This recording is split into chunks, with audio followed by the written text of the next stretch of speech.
Hello, my name is Shannon Spancher. Today I'd like to present my collaborative research project, which utilized a novel nanocarrier to facilitate targeted drug delivery in an effort to combat cachexia. So, what is cachexia? Well, cachexia is a debilitating condition of muscle wasting. It often occurs in patients with chronic illnesses, such as those suffering from multiple sclerosis. However, you are probably most familiar with the muscle wasting that occurs during cancer treatment. Unfortunately, the loss of muscle mass limits patients' mobility while increasing their morbidity and mortality. Current treatment for cachexia utilizes a multidisciplinary approach focused on inducing skeletal muscle growth through diet and exercise.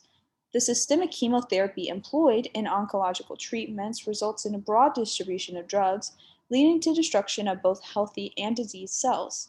This nonspecific administration is responsible for the side effects we commonly see in those undergoing chemotherapy, including compromised immune defense, hair loss, and cachexia. Cachexia remains a primary driver of 20 to 40% of all cancer related deaths. Our team has been working to develop a nanocarrier facilitated drug delivery system to skeletal muscle tissue in order to combat the life threatening effects of cachexia. The nanocarriers utilized in our study are derived from viruses.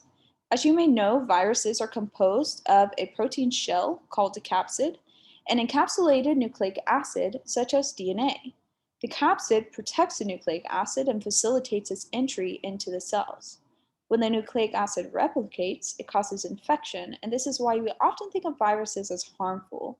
However, if the nucleic acid, which is responsible for the virulent properties, is removed, all that remains is a hollow protein shell.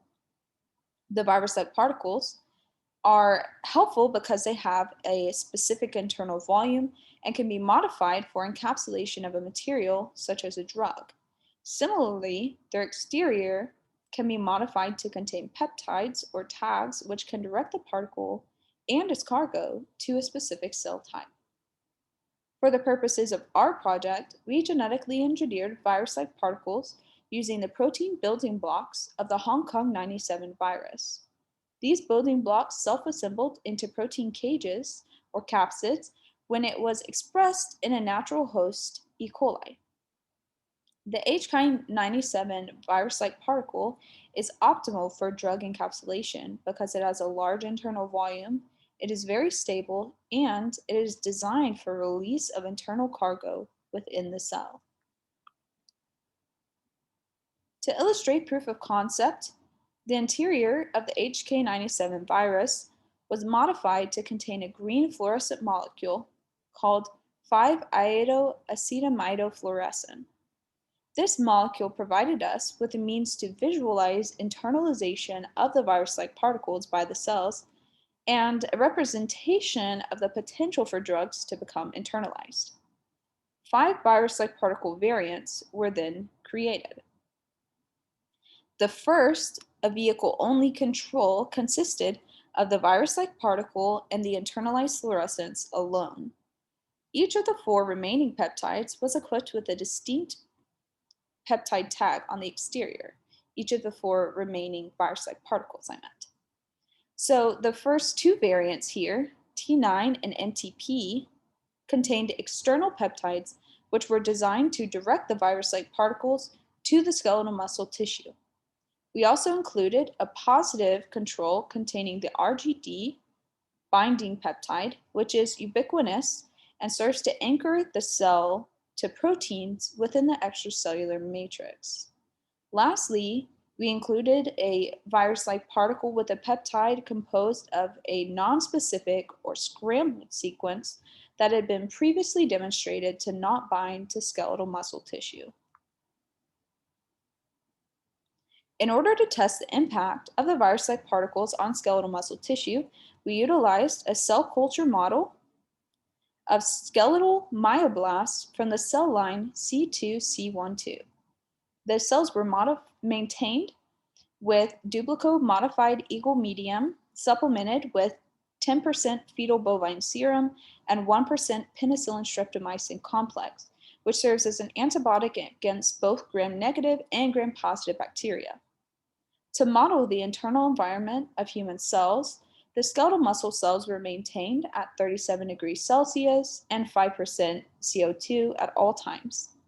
At the start of our experimentation, they were aseptically prepared in cell culture grade petri dishes and were substituted with growth medium designed to induce skeletal muscle differentiation, which can be observed based on cell elongation and multinucleation. After adequate differentiation, 50 nanogram per milliliter of each virus-like particle variant was added to the medium bathing the skeletal muscle cells in their respective petri dishes for a total of 5 distinct treatments. The virus-like particles, they remained in contact with the cells for 60 minutes at 37 degrees Celsius. The plates were then rinsed with an isotonic solution of Hinks buffered saline solution, known as HBSS, to remove the non-adhered virus-like particles. After this, the cells were fixed with 2% paraformaldehyde, which anchored the cells to the bottom of the dishes, and they were permeabilized with Triton X100, which is a detergent that inserts itself into the plasma membrane and leads to increased permeability. The cells were then rinsed with HBSS 2 to 3 times between each of these applications, and then we added the deep blue fluorescent probe DAPI, which binds to the adenine-thymine-rich regions of the DNA. The plates were thoroughly rinsed following the 5-minute incubation with DAPI. We visualized the cells under the Bio-Rad fluorescent imaging system and then collected images using the Zeiss confocal microscope. So let's look at what we found. Let me start by orienting you to this image. The deep blue fluorescence represents the nuclei, and the green fluorescence represents the virus-like particles. Since all the virus-like particles contained internalized green fluorescence, the clustering of multiple nuclei within single cells represents multinucleation, which occurred during skeletal muscle differentiation. The main thing we are interested in is the degree of green fluorescence in the skeletal muscle cells, because that tells us where the virus-like particles are located. So in this first image, it is an image of the skeletal muscle cells which were incubated with virus-like particles containing the externalized T9 peptide. As you can see, there is a concentrated region of green fluorescence within the multinucleated cells. This demonstrates successful delivery of the virus-like particles and their cargo to the skeletal muscle cell. Now we are looking at cells incubated with a virus-like particle containing the MTP peptide. Although this image is not as bright, we see the same pattern of green fluorescent clustering within multinucleated skeletal muscle cell. This image is of our virus-like particles when they were incubated with their exterior RGD peptide present in the cells. This is our positive control because of the ubiquitous nature of the RGD binding domain. As you can see, the green fluorescence is randomly dispersed throughout and all around the cells, and this is exactly what we expected. In this image, you cannot see any significant green fluorescence. That is because the virus-like particles incubated with these cells contain a scrambled sequence that did not bind to the skeletal muscle tissue. Therefore, all the virus-like particles remained on the exterior of the cells, and they were rinsed away during processing. This, again, is what we expected to happen. And this is the last of our 5 distinct treatments. This vehicle-only control contains the cells incubated with virus-like particles that had no external peptides. Similar to the last group, the cells exposed to these virus-like particles did not internalize the particles, and so they were rinsed away during processing. All right, now I know that was a lot of information, so let's sum it up. The external peptides, T9 and MTP, effectively directed the virus-like particles as well as their cargo, to the skeletal muscle cells. These results were confirmed by the bright, non-specific fluorescence of the positive control containing RGD peptides, as well as the lack of green fluorescence on the cells incubated with scrambled peptides and the vehicle-only control. From this data, we can conclude that the HK97 virus-like particles may be effective at binding to a specific cell type when genetically modified with peptides that direct the particle to that cell type. This preliminary data is encouraging because it demonstrates the potential of virus-like particles to provide drugs to one cell type rather than the entire body. We are optimistic that this method of therapeutic administration has the potential to overcome the challenges associated with system-wide administration of anti-cachexia drugs. And we are also excited about the potential of our nanocarriers to be used for additional therapeutic developments in the future. In our ongoing experiments, we are using the same experimental protocol, but we are investigating the effect of the 5 virus-like particle variants in other cell types, including cardiac and pulmonary cells, in order to ensure the peptides are binding in a cell-specific fashion. We are also using fluorescent probes targeting the plasma membrane to confirm the localization of the virus-like particles within the cells.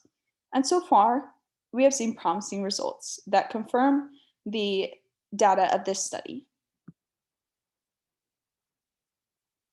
In addition to this, we are continuing similar studies in animal models, including an ongoing project investigating localization of virus-like particles and their impact in zebrafish, and a similar study due to take place in a mice model. We are currently recruiting graduate students to join our collaborative team and to assist with these preclinical trials, and we have several TA-sponsored positions available for fall 2021.